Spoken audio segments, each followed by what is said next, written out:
ওই দৃষ্টিকোণ না থাকে, যেই কোনো জায়গায়, শুধু নোয়াখালী না, আমি শুধু নোয়াখালীকেই মেনশন করছি এই কারণে, নোয়াখালী দিয়ে আমি এক্সাম্পল দিয়েছি, তাই বলে আপনারা আমাকে এইভাবেই কথাগুলো শোনাবেন, এইভাবে কথাগুলো বলবেন?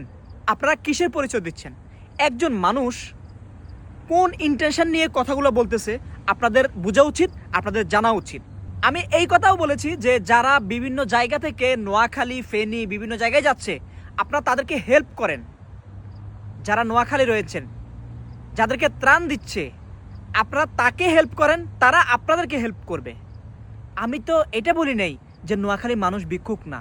আমাকে অনেকেই আপনারা বিভিন্নভাবে গালাগালি করতেছেন। আপনারা যারা গালাগালি করতেছেন, একটা জিনিস মাথায় রাখবেন, একজন মানুষ যখন একটা কথা বলছে, ওই বিষয়টা একটু ডিপলি চিন্তা করেন। ভিডিও দেখছেন আর আইসাই কমেন্ট করা শুরু করছেন। আপনাদের অভ্যাসটা হচ্ছে এরকমই।